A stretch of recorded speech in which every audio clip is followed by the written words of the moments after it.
प्रभाग क्रमांक 7 म्हणून महायुतीचे चारही उमेदवार या ठिकाणी विजयी केल्याबद्दल भागातील मतदार बंधू भगिनींना मी मनपूर्वक धन्यवाद देतो।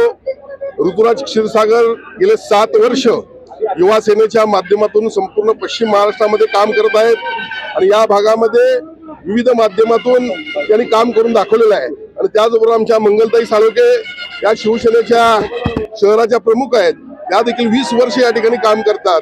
दोन्ही कार्यकर्त्यांना संधी मिळालेली आहे आणि त्याचबरोबर भारतीय जनता पक्षाच्या सौ दीपा ठाणेकर, विशाल शिराळे यांचा देखील या ठिकाणी विजय झालेला आहे।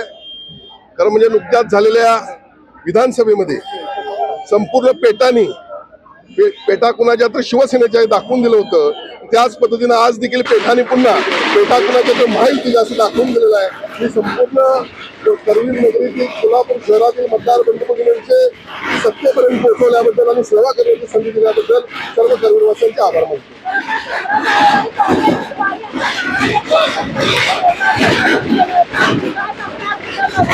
गेले अनेक दिवस आपल्याला माहित आहे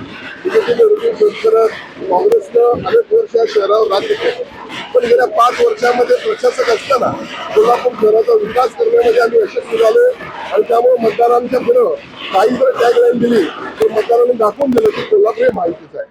दादा, महाराष्ट्राच्या जनतेला तुम्ही आवाहन केलं होतं आणि त्याप्रमाणे त्यांनी भरभरून आशीर्वाद महायुतीला दिला, याच्याबद्दल तुम्हाला काय सांगायचं? बघा, देशाचे पंतप्रधान सन्माननीय नरेंद्रभाई मोदी यांच्या मार्गदर्शनाखाली, नेतृत्वाखाली देशामध्ये, राज्यामध्ये फडणवीस साहेब असतील, शिंदे साहेब असतील, पवार साहेब असतील यांच्या नेतृत्वाखाली, मार्गदर्शनाखाली आम्ही सर्वजण काम करत आहोत। देशाची आणि राज्याची प्रगती सुरू आहे। असं असताना झालेला ट्रेन जर पाहिला, विधानसभेला 288 पैकी 228 जागा जिंकून आम्ही महायुती सत्तेवर आलेलो आहोत।